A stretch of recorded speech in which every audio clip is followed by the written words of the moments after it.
bonjour, nous sommes sur Canal Ivoire et vous reconnaissez l'homme que nous recevons aujourd'hui. Il s'agit du docteur Gervais Boga Sakou. Il est enseignant-chercheur à l'université de Bouaké, enseignant-chercheur en lettres modernes.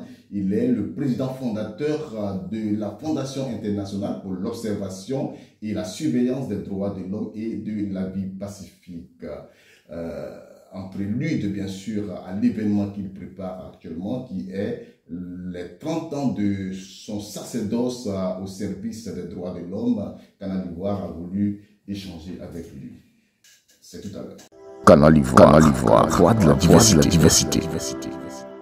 Alors, nous sommes maintenant avec le docteur. Bonjour, docteur. Oui, bonjour, cher ami de Canal Ivoire. Je salue tous les internautes, tous les téléspectateurs de cette chaîne en ligne. 30 ans, c'est un parcours. Hein?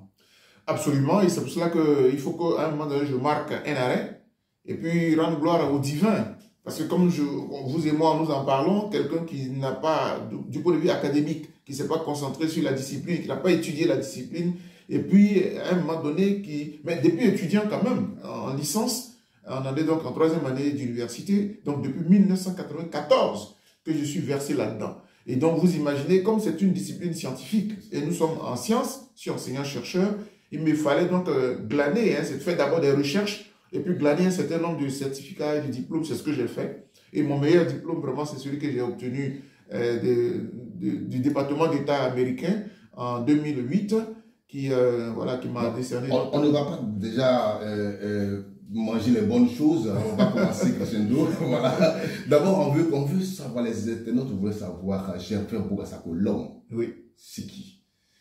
Mais Dr Boga est un citoyen comme tout le monde. Je suis un bon dida. Je suis né à Divo, c'est un 27 décembre 1971. Et puis, je suis père de famille, mes enfants magnifiques, voilà, que j'adore. Vos parents étaient des hommes nantis? Non, du tout. Pas du tout. Bien au contraire. Mon père a été un instituteur. Après, il a fait un certain nombre de boulots. Mais ce que je retiens de lui, paix à son âme, c'est que c'était quelqu'un qui ne mâchait pas ses droits. Dans le quartier, tout le monde le connaissait, tout le monde avait peur de lui. Je me rappelle très bien, gamin, dans notre cour, dans ce bas quartier à Libreville, parce qu'à Divo, c'est notre quartier Libreville. Un quartier que je connais très bien. Exactement, notre cour était traversée par une piste et une ruelle pour que les gens regagnent derrière chez nous. Mais tout le monde savait que mon père, fallait pas badiner, quoi. Donc, c'est comme ça que j'ai commencé à me familiariser un peu à la rigueur. Quand tu connais tes droits, quand tu sais tes droits, tu ne veux pas que quiconque les piétine. Et ça, c'est vraiment de mon père que je le retiens. Mais après, bon, ma mère, c'était une bonne ménagère qui a tenu vraiment la maison, qui a tenu le foyer, qui, voilà, avec son commerce de vente d'attiqués, du poisson frit. Donc, à Divo, tout le monde connaît un peu ma mère, puisque dans le quartier de Bada, c'est là que se trouvait le marché à l'époque, quand on était gamin. Le quartier familier. Donc, voilà, j'ai grandi comme ça. Et puis même, comme vous demandez un peu ma personne, il faut que les étudiants, tout le monde sache que quand j'étais gamin, pendant les vacances, je cirais les chaussures.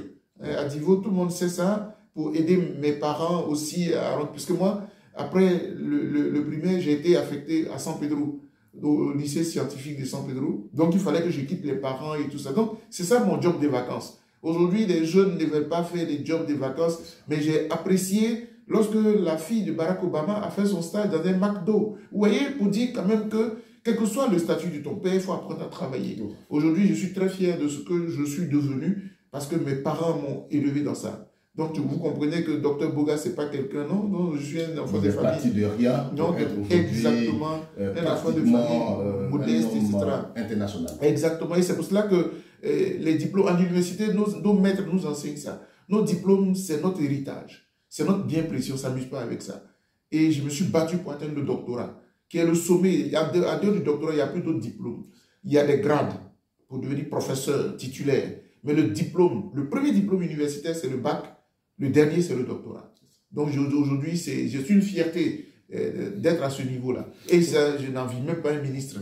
Parce qu'on peut te nommer, mais ça, personne ne m'a donné. Votre acharnement pour les questions de droits de l'homme nous amène à nous interroger quand même. Vous êtes entré à l'université, vous avez fait des lettres modernes, et puis, du coup, vous parlez des droits de l'homme. Pourquoi n'avoir pas choisi les sciences juridiques, par exemple?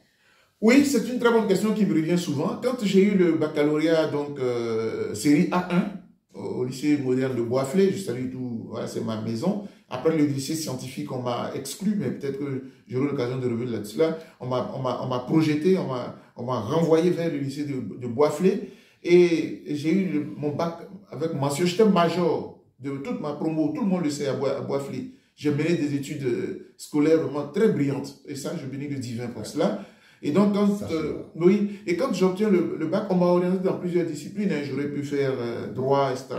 Mais à l'époque, vous savez, quand on est chrétien et qu'on n'est pas je l'ai dit, très rodé, on est des jeunes chrétiens, j'ai pris une parole biblique à la lettre qui dit « Ne juge pas pour ne pas être jugé ». Parce que moi, j'aime beaucoup le droit. J'aurais pu, à un moment donné, je voulais être préfet aussi et tout ça. Donc, cette parole-là fait que j'ai eu peur d'être juge ou même d'être avocat, parce que ce sont des professions, de mon point de vue, qui sont très délicates. Tu peux envoyer quelqu'un en prison par erreur et tu tues une personne. C'est pour ça que les magistrats doivent faire très attention. Même les avocats aussi. Parce que je me sentais mal de défendre un grand criminel. Parce qu'en droit, il a le droit d'avoir un avocat. Donc tout ça, ça fait que ça a joué sur moi. Et j'ai préféré tranquillement aller dans les lettres. Mais ça m'a rattrapé, parce que c'était certainement ma vocation. C'est pour cela que j'ai dit, le défenseur des droits de l'homme que je suis devenu, c'est la vocation que Dieu avait prévue pour moi. Et la preuve, il m'a permis de vivre cela comme un sacerdoce en 30 ans.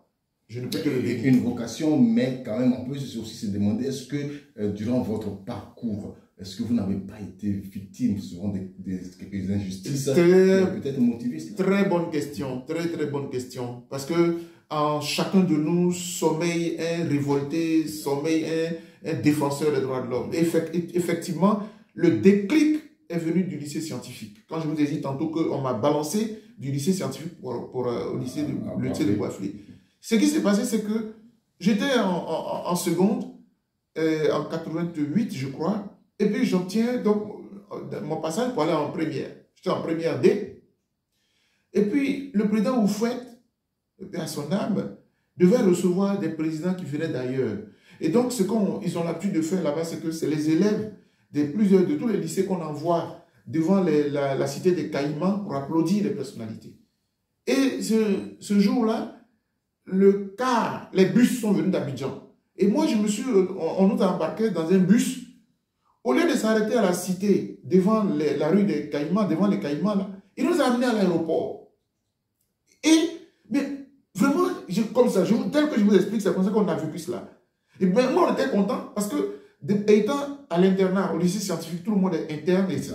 On ne sortait pas comme ça. Et mon tuteur, je me rappelle, un de mes tontons, il était au lycée, non, au quartier Cafop, qui est très loin. Donc, c'est l'internat qui est ma famille, c'est là que je vis. Mais je ne connaissais pas l'aéroport, nous tous. Et puis, bizarrement, dans le bus, j'étais celui qui était le plus grand, en première D. Tout le reste, c'était des 6e, 5e, 4e, seconde.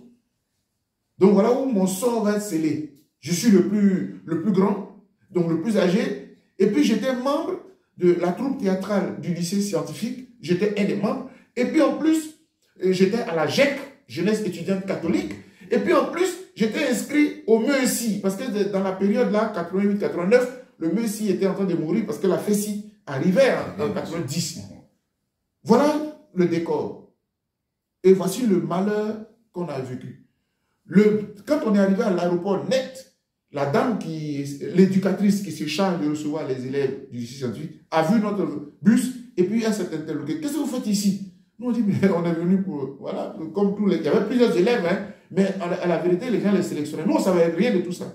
Elle a dit non, que ce sont les 6e seuls au lycée scientifique qui viennent ici. Il dit, mais nous, on n'en sait rien. C'est fini, notre sort était scellé. Elle en a informé le proviseur, M. Hassan Saar, et puis directement, à partir de là, on nous attendait au lycée pour rendre compte. Le monsieur Beignon, c'était un blanc très méchant, que tout le monde le connaît, très, j'allais dire peut-être rigoureux, parce que nous, quand on est jeune, on dit méchant, mais à la vérité, il est très teigneux. C'est la très rigueur. rigoureux. Et puis donc, on arrive là-bas, on nous a accueillis. Immédiatement, ils ont décidé, rentrer dans vos familles, revenez lundi. Je crois qu'on était en fin de semaine. On revient lundi, on nous a catalogués, on nous a punis. Et c'est comme ça que nous trois, on était trois, les plus grands, donc dont moi-même en premier, conseil de discipline. J'ai dit, mais qu'est-ce qu'on a fait? Et donc, conseil de discipline. Mais en temps, au moment où on nous a donné les machettes et les dabas pour faire la corvée en attendant notre conseil de discipline, la rumeur a couru dans tout le lycée et dans tout Yamoussoukro que des élèves voulaient faire un coup d'État. À qui? Au Fou-Boigny. C'est-à-dire que j'en ai parlé dans un de mes livres, quelque part là. Je ne crois pas comment un pouvoir tenu par un Houphouët-Boigny. Parce qu'en fait, ce que je réalise, c'est que tout le monde tremble. C'est-à-dire quand Houphouët convoque, ou bien quand il y a une réunion, il ne faut pas faire la moindre erreur. Parce que si tu fais la moindre erreur, tu te dis que tu t'attends. Donc, ils ont passé la rumeur que des élèves qui n'étaient pas attendus à l'aéroport se sont permis d'y aller. Certainement, ils voulaient faire un coup d'État. Et donc, voilà, ils ont propagé ça sur mon compte. Et puis, donc, ils ont tellement grossi la chose qu'au conseil de discipline, j'ai été donc blâmé. Et puis, comme on ne peut pas m'exclure, parce qu'au fond, je n'ai rien fait. Donc, on m'a plutôt muté. Immédiatement, on a été mutés, nous trois, moi à Boisflé, l'autre à Thiébissou, et puis un autre à Didier-Vie, dans les lycées environnants. Donc, je me suis retrouvé à Boisflé. Mais les gars ne savaient pas que c'était le déclic de ma vie. À Boisflé, j'ai brillé dans mes études, et puis ils ont forgé en moi quelqu'un qui n'aime pas l'injustice. Je n'aime pas que les plus forts écrasent les plus faibles. Je n'aime pas que, quand je n'ai rien fait, qu'on me piétine. Mais je n'aime pas que, puisque j'ai compris l'article 1er de la Déclaration universelle des droits de l'homme, et je cite, tous les êtres humains naissent libres et égaux en dignité et en droit. Je ne peux pas accepter, même que ministre, il faut te méfier de mes droits. Et je dis. Alors, ça c'est vraiment un bon témoignage, un témoignage vraiment qui va vraiment faire parler de lui. Alors, donc, parlant des droits de l'homme, quand on demande, si on veut savoir, c'est quoi défendre les droits de l'homme? Oui, avant de les défendre, il faut les connaître. Ouais. Les droits de l'homme, c'est quoi? Bon, je ne veux pas rentrer dans les considérations trop techniques, parce que c'est ça ma force. Je suis pédagogue et mon but, mon premier livre que j'ai écrit, c'était de simplifier les droits de l'homme pour que celui qui n'est pas à l'université puisse savoir ce que c'est.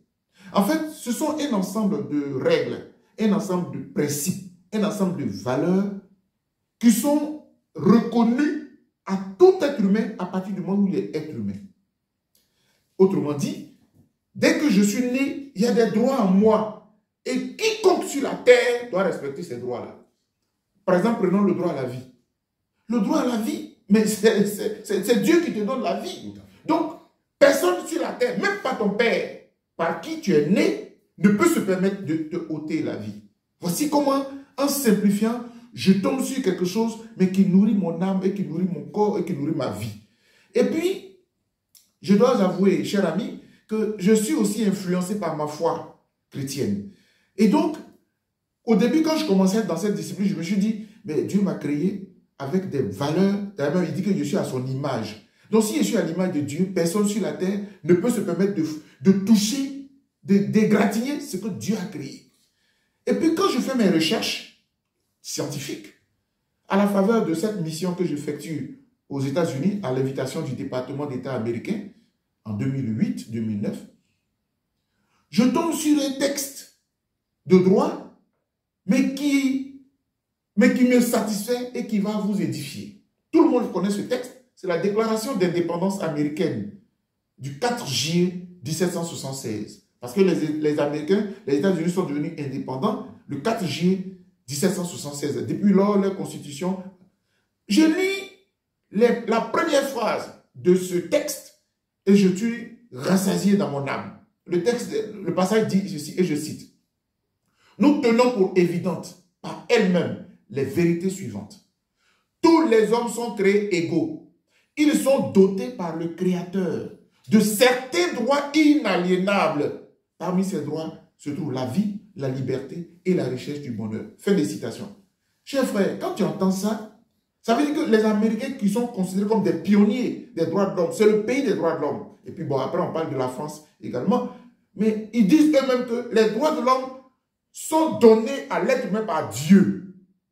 La vie, la liberté, la richesse du bonheur. Ça veut dire en clair que ce n'est pas un président qui me reconnaît mes droits. Ce n'est pas un pays qui me reconnaît mes droits. La liberté d'expression, le fait de parler, de réfléchir, ce n'est pas un homme qui m'a donné. C'est le divin qui m'a créé comme cela. Donc personne sur la terre ne peut m'enlever cela. Quand tu as compris ce principe, mon frère, c'est comme si tu es guindé.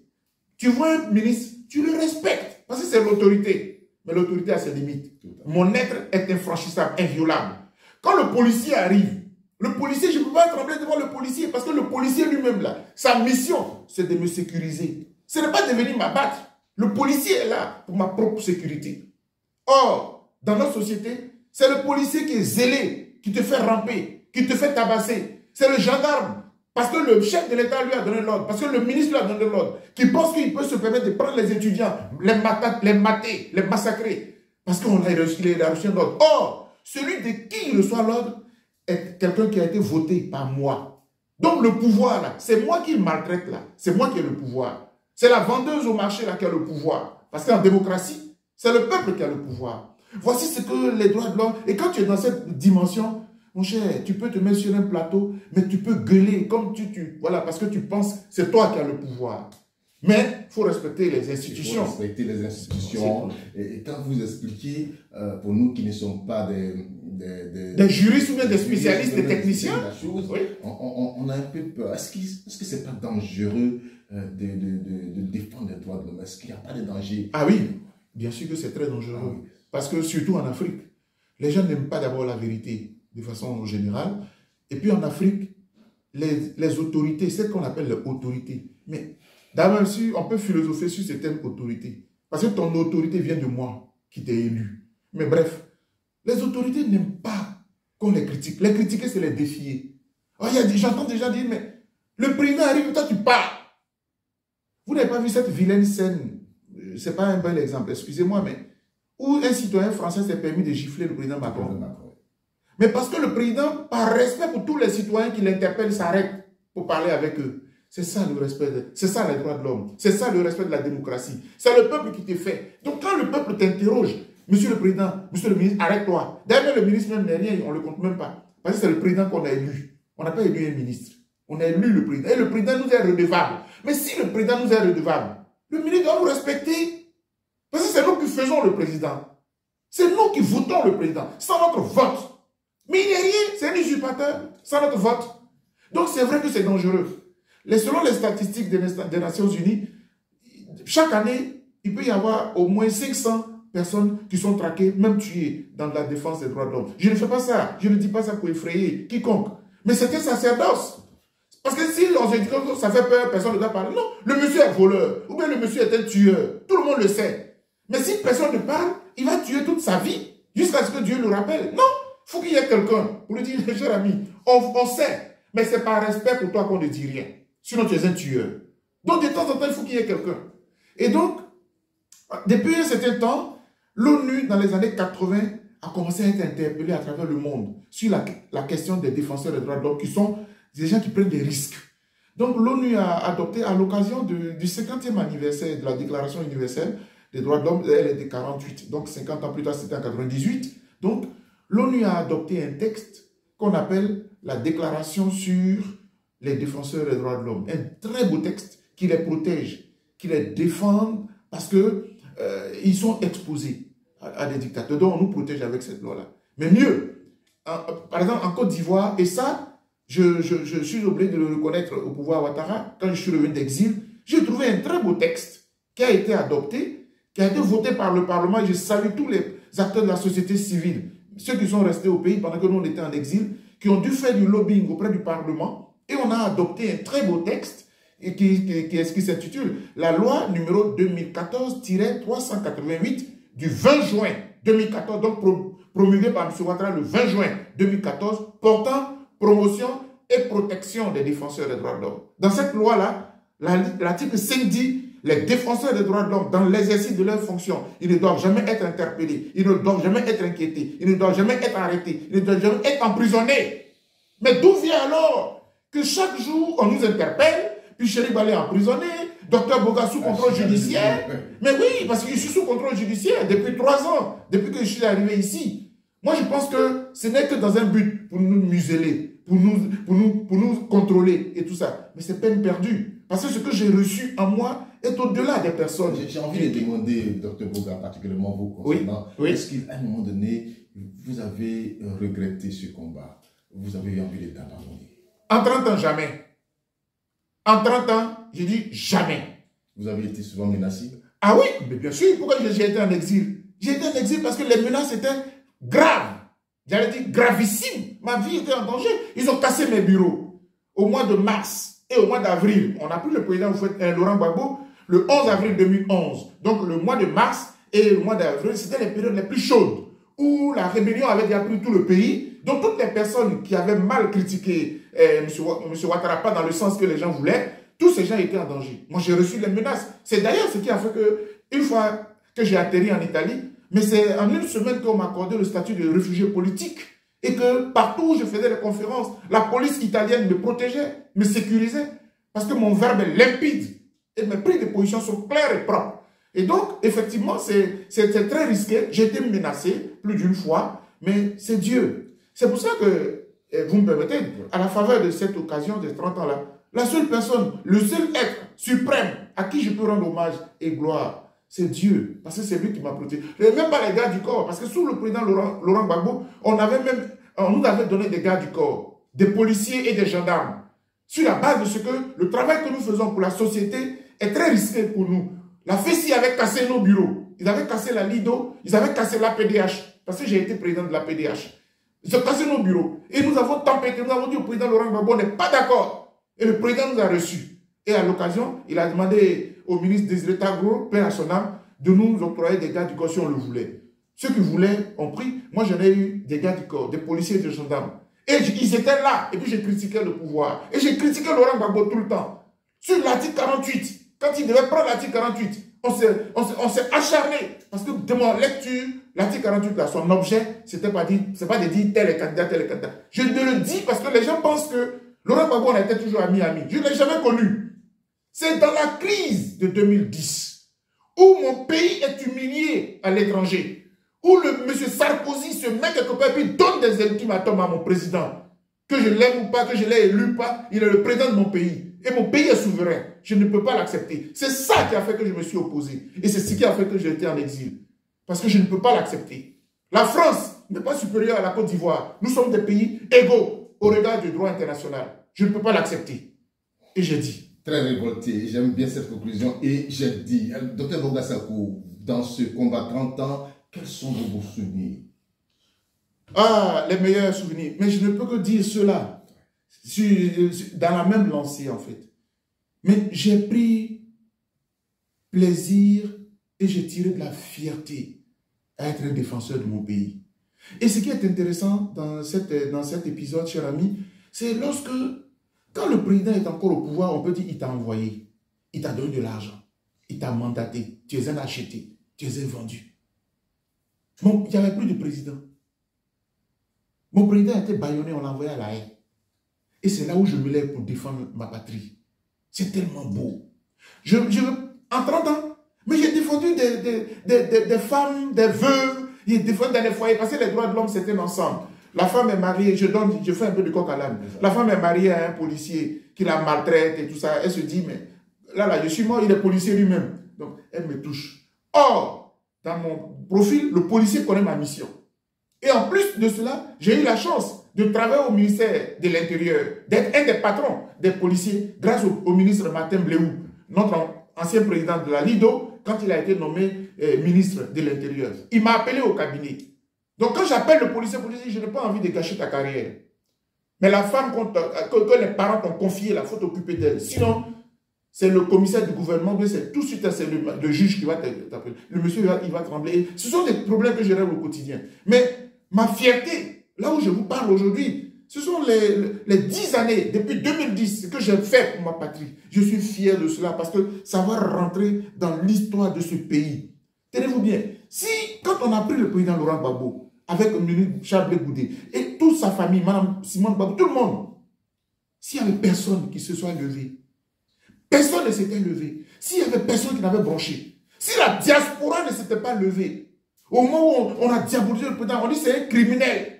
Une fois même, anecdote, je prenais l'avion pour aller à Washington pour animer une conférence. Et dans l'avion, comme je suis souvent en costume cravate, la dame me voit dire, ah, vous êtes un politicien. Je dis non, je suis un défenseur des droits de l'homme, je m'en vais aux États-Unis pour une conférence. Mon président se trouve à La Haye. Quoi? Vous défendez un criminel? Un assassin? Parce que quand on t'amène à la CPI, c'est l'étiquette qu'on te colle. 10 ans plus tard, voici le président Laurent Gbagbo blanchi. Mais quelle fierté. Béni le Seigneur. Parce que s'il avait été condamné, je ne serais pas devant vous aujourd'hui. Si Laurent Gbagbo était condamné, disons à 50 ans, à 25 ans, comme Charles Taylor, comme Blé était condamné, nous on était en exil, on allait mourir en exil. Parce que c'est comme si la communauté internationale avait eu raison. C'est comme si M. Ouattara avait eu raison. C'est comme si les rebelles avaient eu raison. Et donc notre sort était grillé. Mais ce qui est beau dans ce combat qu'on a mené pendant plus de 10 ans, c'est la part qu'on a réservée à Dieu. Je vous assure, quand on allait à La Haye et tout, on ne pouvait que chanter parce qu'il n'y avait que Dieu. Et quand vous regardez le procès, et je vais terminer par là, sur cette question, quand vous regardez comment le procès est fini, il n'y a que les hommes sans foi qui ne voient pas la main de Dieu. Parce que le procès n'est même pas allé à son terme. Il a été arrêté en plein milieu. Et le juge a dit, je ne peux même plus continuer. Monsieur Gbagbo, ce n'est même pas la peine de venir avec des témoins. J'ai tout compris. Vous êtes acquitté. Voilà comment Dieu. Et c'est pour ça que je veux toujours rendre gloire à Dieu. Parce que ce combat-là, et mes collaborateurs le savent, vous militez pour les droits de l'homme, c'est une discipline scientifique. Mais ayez dans votre poche votre Dieu qui vous protège. Parce que les gens n'aiment pas ce qui est vrai, ce qui est juste. Vraiment, merci beaucoup de me donner l'occasion de... Ok, alors je voulais vous demander, c'est vrai, on vous voit tout à l'heure, vous avez développé un peu vos acquaintances avec, je ne dirais pas de nom, mais oui, avec la politique. Oui. Voilà, en 2010, vous avez pris une position par rapport à un sujet politique. Bien sûr. Et depuis votre retour, on vous voit de plus en plus avec Blé Goudé, avec Simone, avec Afi. Quand on sait que la gauche pro-Gbagbo a un souci, est-ce qu'on pourrait dire que là, le docteur a pris une position? Au sein de la gauche, oui, ou bien au sein des pro-Gbagbo? Non, mais je vais vous mettre à l'aise. D'abord, je profite de la question pour clarifier quelque chose. Beaucoup ne savent pas. Je suis militant des droits de l'homme, mais pourquoi est-ce que je suis trop concentré sur la question de la politique? D'abord, je vous ai révélé qu'il y a plusieurs sujets. Mais généralement, quand vous défendez les sujets individuels, ce n'est pas bon d'exposer les gens. Sauf si le dossier est devenu national, public. Vous défendez une femme dont le mari, tu n'as pas besoin de dire le nom de la femme. Sauf des cas où une femme enseignante à Abobo a été tabassée par un monsieur qui s'y réclamait membre d'un cabinet ministériel. Ça a fait le buzz. Quand c'est comme ça, on peut en parler. Mais les cas individuels, il faut respecter la vie privée des gens, la dignité. C'est ça aussi les droits de l'homme. Donc, je ne parle pas souvent de ces sujets-là. Les sujets dont on parle, ce sont les sujets publics, les sujets politiques. Première mise au point. Deuxièmement, j'ai écrit la FIDOP qui, le 1er avril 2009, le récépissé du ministère de l'Intérieur qui nous est délivré, reconnaît que c'est la fondation ivoirienne pour l'observation et la surveillance des droits de l'homme et de la vie politique. Pourquoi?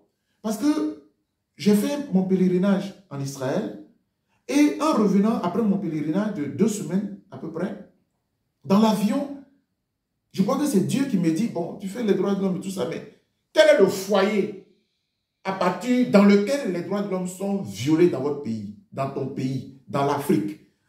Dans quel est le foyer, le nœud où on tue beaucoup, où on meurt beaucoup? C'est la politique. Mon cher, la vie est chère, mais on vit. Toi et moi, on est là. Le courant est cher, mais on vit. Ça ne nous tue pas. On se débrouille. Malgré on a une dignité. On va payer. Pour ne pas qu'on coupe notre courant. Même si on nous vole, on va payer quand même. C'est ça. Jusqu'à ce qu'on se révolte. Pour qu'on ne nous vole plus. Bref. Donc, j'ai compris clairement que le milieu d'où les violations des droits de l'homme partent, c'est lorsqu'ils sont en compétition pour devenir président de la République, pour être député, pour être maire.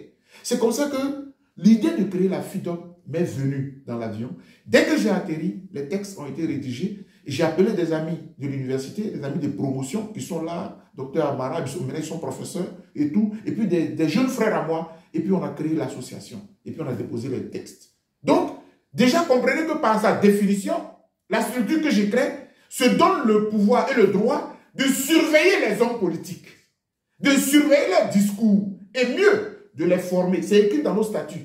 Parce que eux tous, ils disent qu'ils sont démocrates, mais ils ont appris la démocratie là où? Ils disent qu'ils ont PDCI, Parti démocratique de Côte d'Ivoire, RADP, Parti de Rassemblement des Oufouettistes de Côte d'Ivoire, mais et la démocratie. Quel jour ils ont appris ça? Beaucoup sont dans la politique. Ils se rassasient de la politique, mais ils n'ont jamais appris que dans la politique, là, c'est le pouvoir qui appartient au peuple. Que c'est le peuple, là, les citoyens, là, c'est lui qu'il faut respecter. Non, non, non. Eux, ils s'en foutent. De venir au pouvoir, faire les marchés de gré à gré, devenir milliardaire, on a réussi. Non, vous êtes à côté de la plaque. Vous avez échoué. Parce que vous n'avez pas compris que venir en politique, c'est être un homme serviable pour le peuple. Ils ne savent pas ça. Ils viennent pour s'empiffrer. Vanité, des vanités. Des vanités. Donc, cher ami, quand j'ai fini de dire cela, moi je suis dans mon rôle. Et puis je ne me contente pas seulement sur l'opposition. Quand le pouvoir m'appelle, je suis présent. Tant que celui qui pense qu'il peut m'appeler, parce que comme je critique beaucoup le pouvoir, d'ailleurs, troisième précision, les droits de l'homme, là, c'est l'État qui doit les garantir aux citoyens. C'est l'État qui doit créer école. C'est l'État qui doit créer les centres de santé. C'est l'État qui doit avoir beaucoup de policiers pour nous protéger dans les villages, etc. Chaque fois que l'État fait des manquements, n'accomplit pas sa mission, violation des droits de l'homme. Je ne sais pas si tu comprends un peu. Quand on me raquette, le policier me raquette là, violation des droits de l'homme. Quand à l'hôpital, le malade est là, l'hôpital public, et puis on dit envoyez l'argent avant qu'on l'opère, violation des droits de l'homme. Parce que c'est l'État qui est défaillant. Puisque l'hôpital est public et le médecin est un agent de l'État. Voilà comment une violation des droits de l'homme. Donc je ne suis pas neutre. Je ne peux pas être neutre. Parce que celui qui viole les droits de l'homme là, il est mon adversaire. Si le pouvoir de M. Y, M. X viole les droits de l'homme, il est mon adversaire. Et puis généralement c'est l'État qui est mon adversaire. Parce que c'est l'État qui doit protéger les droits de l'homme. C'est lui qui doit les garantir. Quand j'ai fini de dire cela, maintenant tombons dans le cas particulier des Gbagbo. Donc vous avez compris déjà que j'ai défendu le président Laurent Gbagbo, non pas parce qu'il est FPI, etc., mais le président de la République. La première des institutions dans la République a été humilié, bafoué. Si tu es un citoyen digne de ce nom, il fallait te lever. C'est ce que j'ai fait. Maintenant, quand le président est acquitté, il est libéré de la CPI et puis il rentre en Côte d'Ivoire. Mais pourquoi voudriez-vous? Parce que je me rappelle très bien, c'est nous qui avons créé EDS. Ensemble pour la démocratie et la souveraineté. J'en suis l'un des membres fondateurs. Et quand on l'a créé, j'ai occupé le poste de 5e vice-président chargé de la démocratie et des droits de l'homme. Le président Laurent Gbagbo est acquitté. Blé Koudé est acquitté. Ils sont rentrés en Côte d'Ivoire. Mais pourquoi voudriez-vous que je continue d'être dans le même sérail qui était EDS que nous avons créé? Sauf si je suis un partisan. Sauf si... Non, mais on pourrait aussi demander ce que vous êtes allé le voir depuis que vous êtes arrivé. Non, je viens. Je vais vous mettre à l'aise.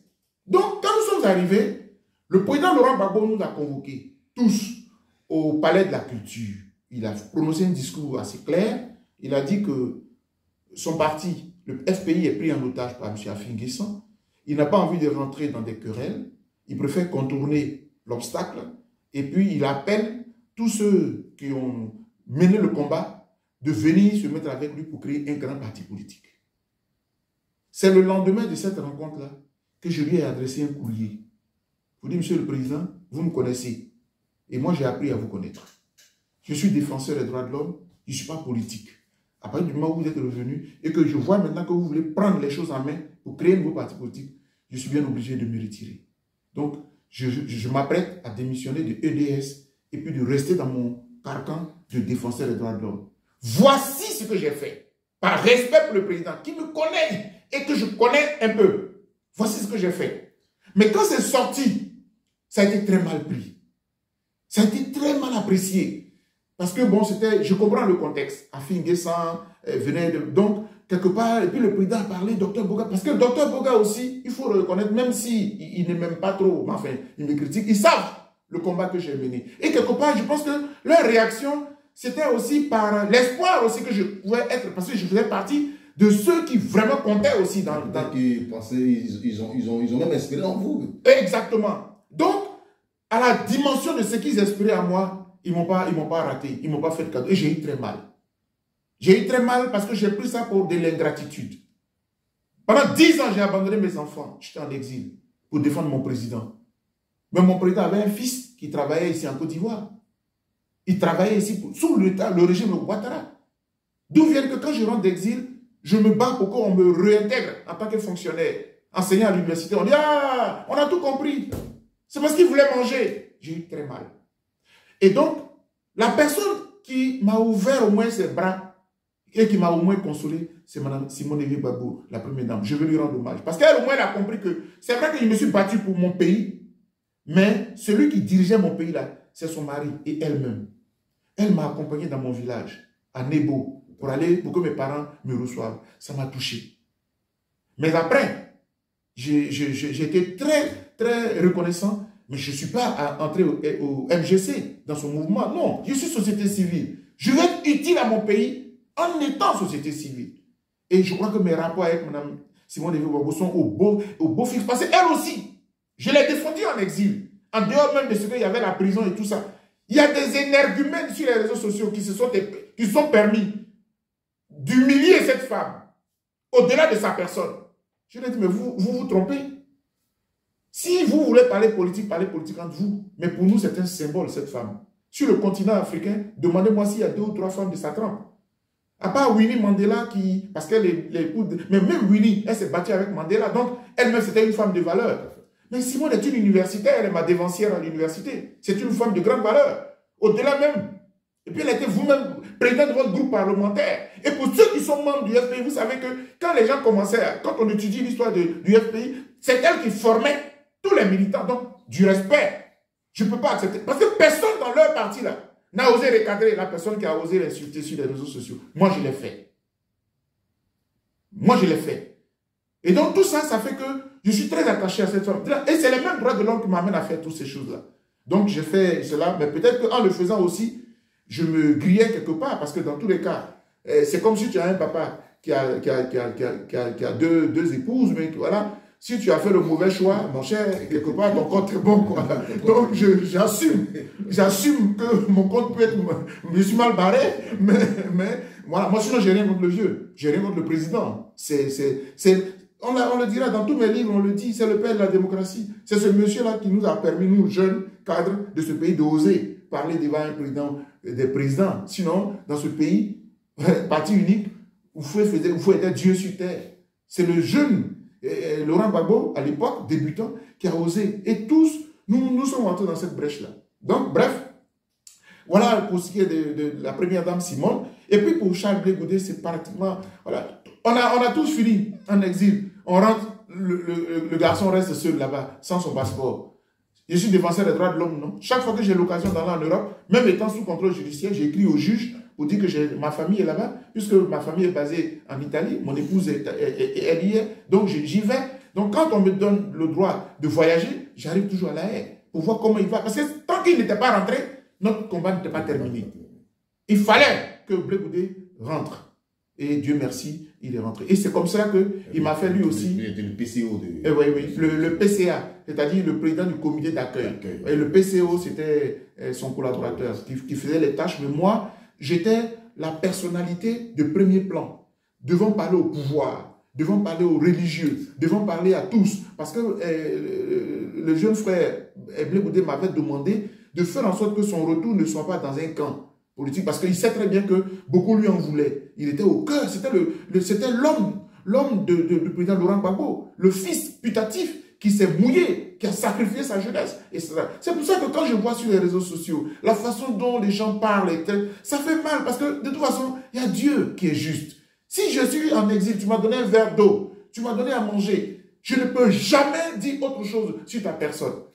Le minimum, c'est de reconnaître quand même que ce garçon était en prison avec le président qu'on aime tant, et qu'il était à ses petits soins. Quelque chose, ce qu'il aurait fait, mais ça pourrait suffire pour lui pardonner. Mais venir là sur les réseaux sociaux, comment on peut adouber les soroistes? J'ai rien contre Guillaume Soro aujourd'hui, enfin, j'ai eu beaucoup contre lui, mais on s'est parlé. On peut adouber les soroistes. leur ouvrir les bras, faire des réunions avec eux. Et puis, Blé Goudé le maudit. C'est pas simple. Tout simplement parce qu'on ne veut pas qu'il ait un avenir. Mais les avenirs, là. Il vous a confié quelque chose? Oui, mais je suis avec lui tout le temps, on se parle tous les jours.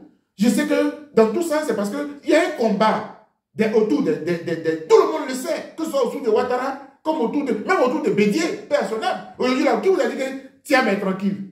Il ne sera pas tranquille. Parce que chacun veut prendre la relève. Donc, autour de Laurent Gbagbo, mais ça ne manque pas. Donc, comme ça, il faut griller les cartes, il faut griller les uns les autres. C'est pas sain. C'est malsain. Et du coup, vous perdez le combat principal pour lequel vous deviez vous mobiliser. Parce que vous vous dites, si pendant 10 ans, 15 ans, vous êtes mobilisé contre le pouvoir Ouattara, parce que qu'est-ce qu'on reproche au pouvoir Ouattara? C'est les violations des droits de l'homme, les abus, les corruptions, les marchés de gré à gré. Le pays est riche, mais les citoyens sont pauvres, etc. C'est des choses comme ça. Mais vous perdez le combat là, et puis vous vous limez entre vous, vous torpillez en vous, mais vous vous détruisez en vous. Et du coup, quand on voit tout ça, un militant des droits de l'homme qui est vraiment engagé pour la vie dit, ça ne vaut pas la peine. Il faut que je me mette au-dessus de toutes ces questions-là. Voilà. Ouais. Quand on écoute le docteur Boga, on s'oublie même qu'on est journaliste. Non, je vous en prie. Non, mais je vous en prie. Ça fait beaucoup plaisir. Non, mais merci. Voilà, je pense que l'avant-dernière question, ça va concerner la cérémonie 30 ans. Oui, alors, pourquoi 30 ans? Pourquoi célébrer bien sûr 30 ans? Et puis, qu'est-ce qui va se passer à l'intérieur de cette cérémonie? Alors, écoutez, d'abord, je l'ai dit en entamant cette émission, je suis reconnaissant vis-à-vis de Dieu. Parce que la question des droits de l'homme est très risquée. Et mes enfants, toute ma famille, beaucoup se sont inquiétés. Mais je leur ai dit, j'ai fini, j'ai fait 30 ans dedans. Depuis étudiant jusqu'à aujourd'hui. Mes cheveux ont blanchi en étant droit de l'homme. C'est ma vie, en fait, pratiquement. Donc, je veux dire merci au Seigneur. Donc, voilà ce qui m'a amené avec mes amis à faire cette célébration. Mais dans les 30 ans là, il y a 15 que j'ai passé à être président de la FIDOP. C'est vrai que j'ai inventé la FIDOP. Je l'ai créée. Je l'ai dirigée. Mais je ne vais pas mourir forcément, comme font certains, parce que je l'ai créée. Donc, non. Vous mourrez président? Non. Je voudrais que quelqu'un, après moi, continue aussi. Et que même si je ne suis plus de ce monde, que l'idée de droits de l'homme là, de la FIDOP là, continue.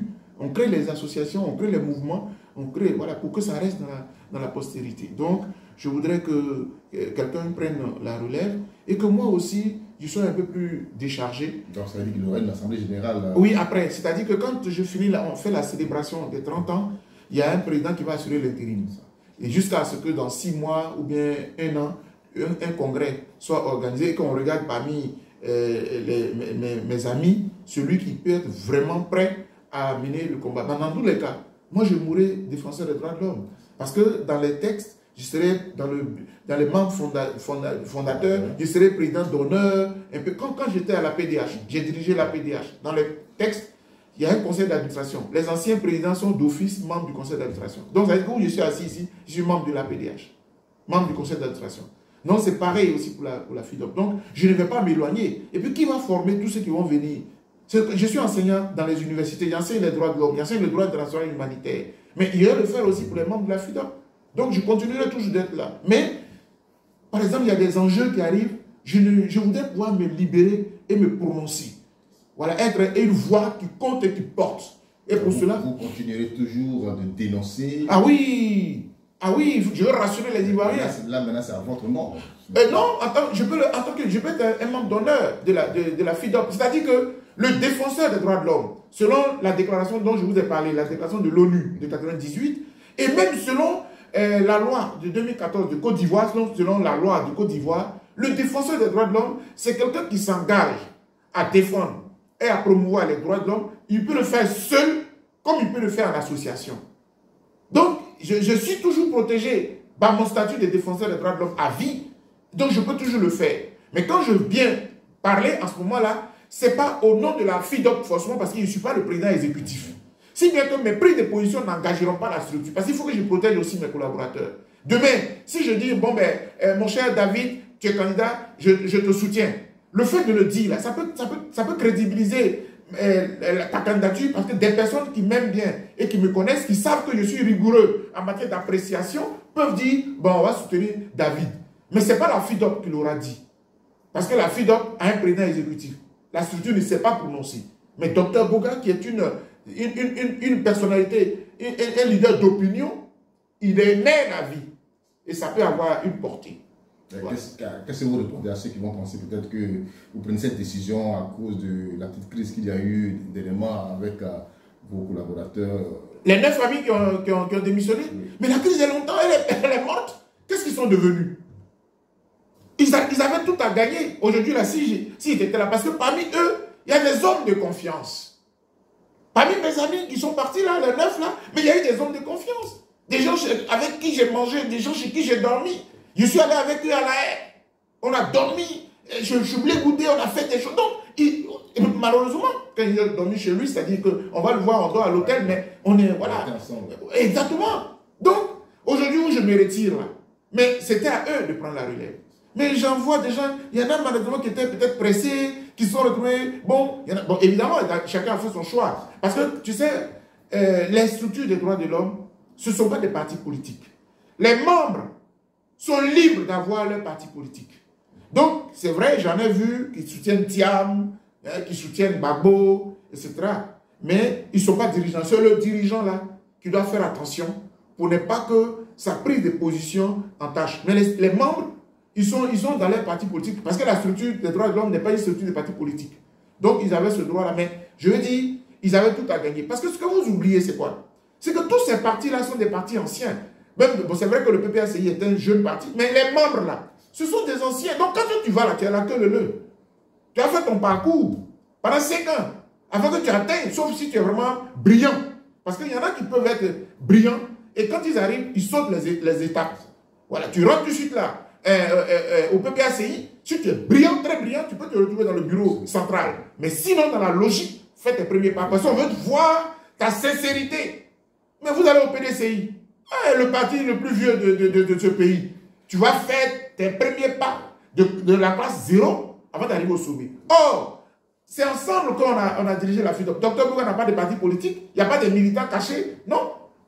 Là, voilà, tout est là. On prend les décisions ensemble. Si bien que quand il n'est pas là, vous pouvez prendre la relève. Bref, donc ça s'est passé comme cela. Donc je ne veux pas leur en vouloir, ils ont fait leur choix, je le respecte, mais ils avaient tout à gagner. Donc aujourd'hui, je sors de là. Et je veux rendre gloire à Dieu. Et donc, dans le programme, comme vous l'aviez demandé, je retombe sur mes pieds. Dans ce programme-là, le samedi 29 juin, on commence les festivités avec une belle messe d'action de grâce que le révérend Père Curé Abécan, Norbert Abécan, va nous administrer. Je l'aime beaucoup parce que Abécan, Saint-Jacques, la paroisse Saint-Jacques de Cocody, les deux plateaux. Parce que Abécan aussi est un symbole pour moi. C'est quelqu'un que je suis depuis, avec qui j'ai de très bons rapports. Et n'oubliez pas que dans l'église catholique, il est le président de la commission justice et paix. La commission justice et paix, là, c'est le pendant d'une structure des droits de l'homme en dehors de l'église. Donc, si vous voulez, c'est un peu comme monsieur juge, monsieur droit de l'homme dans l'église. Et c'est lui qui va administrer cette messe. Et j'ai invité le cardinal, j'ai invité le bishop Benjamin de l'église méthodiste, j'ai invité l'imam, le cheikh, le cheikh patron du COSIN, j'ai invité des pasteurs, voilà, parce que pour moi, tous ces gens-là avec qui j'ai travaillé, directement ou indirectement, puisque quand ils défendent les droits de l'homme et que je dis que c'est une créature de Dieu, qu'on ne doit pas brimer sur la terre, c'est un travail de l'imam que je fais, c'est un travail du pasteur que je fais, c'est un travail du prêtre que je fais.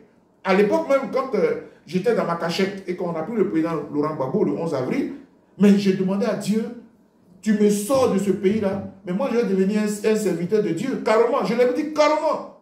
Et donc, c'est une promesse. Mais exactement, non, mais je dis, je l'ai réalisé, parce que quand finalement Dieu me permet de sortir de la Côte d'Ivoire, je me retrouve en Italie, je cherchais.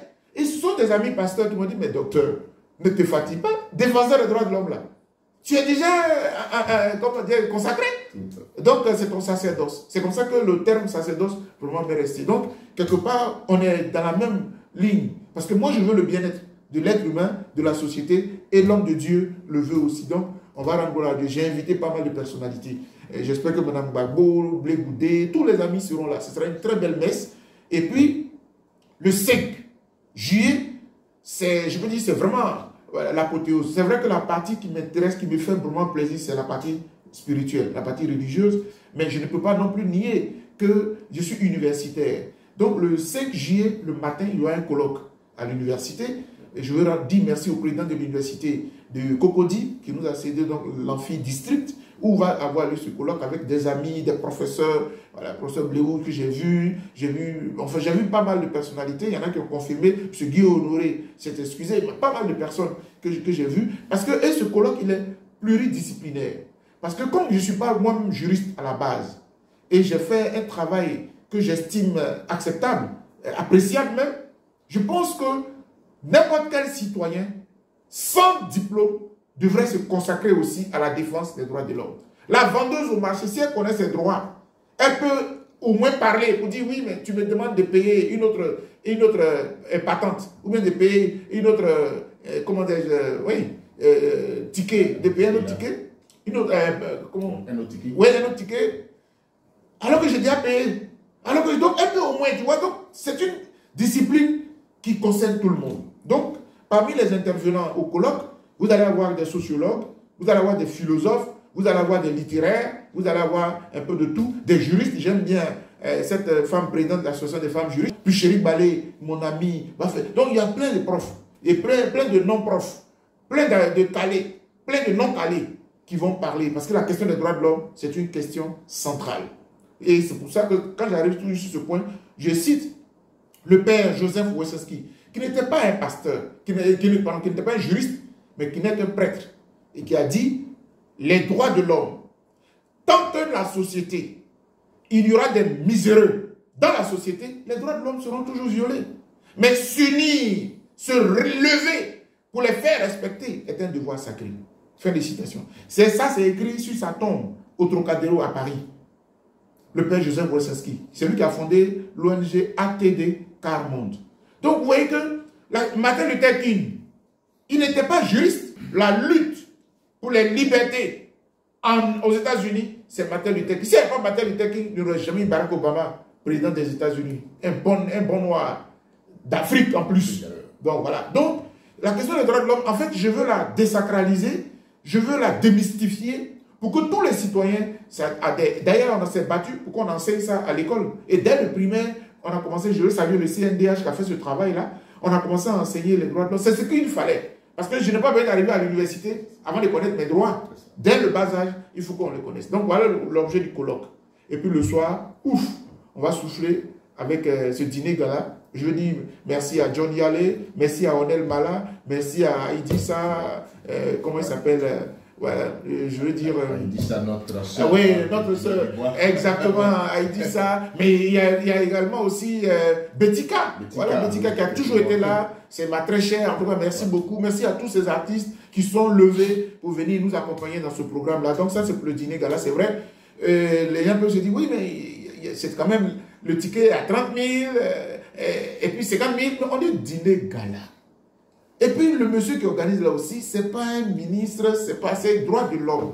C'est quelqu'un qui n'a pas de gros moyens pour dire, je fais une grande fête, venez manger, tout ça. Non, il faut m'aider à payer l'artiste, à trouver au moins le transport de ces artistes et tout ça. John Jay, je veux te dire merci, cher frère, de venir être le maestro, le maître de cérémonie et au colloque, et puis au dîner gala. Mais moi, j'ai tout gagné, quoi. Et puis tous ces gens-là, ils sont disposés. Mais en même temps, il faut savoir dire merci en payant au moins les transports. Donc, c'est en venant à ce gala avec votre ticket et tout qu'on va pouvoir le faire. Il y a des parents que j'invite, ils ne vont pas payer. Les autres personnalités ne vont pas payer, mais il faut qu'elles sachent aussi me bénir. Il faut qu'elles sachent me bénir. Ça, c'est vrai. Il faut qu'elles sachent me bénir pour que je puisse bénir tous ceux qui se sont mobilisés. Donc, voici le dîner gala. Et puis, enfin, là, on est le vendredi 5. Et puis, enfin, 2 jours plus tard, le dimanche, je serai à Yopougon, à l'église méthodiste au Rennes, pour prier avec les frères. Parce que ce sont eux-mêmes qui m'avaient invité. Ils ont une fête de moisson, au cours de laquelle ils vont en même temps faire ma messe d'action de grâce, mon culte d'action de grâce. Donc, je combine un peu les deux. Donc, j'invite aussi mes invités à aller là-bas pour que nous puissions dire aussi merci à l'église et tout. Voici ce que le divin me donne de faire. Je veux lui rendre la gloire, toute la gloire. Moi, je n'étais que son instrument qu'il a utilisé pour que la voix de cet instrument-là porte dans ce monde qui est si, excusez-moi, mais qui est si pourri, où les gens courent après l'argent, ils écrasent les autres parce qu'ils veulent atteindre le plafond avec leurs milliards. Or, nous ne demandons qu'à vivre tel que Dieu nous a créés. Pour ceux qui veulent les tickets d'invitation, les cartons d'invitation, comment est-ce que vous contactez? Oui, alors il y a le numéro de Miss Connie. Et puis, là où nous faisons le dîner gala, c'est au restaurant Menekle Legent. Donc, le restaurant Menekle Legent, qui est habitué, c'est à Atoban, entre, bon, on va citer l'hôtel Manhattan et puis Doraville. Il y a au milieu là, non loin de KDS aussi, hein, qui a pas mal de soucis en ce moment. C'est juste à côté de KDS.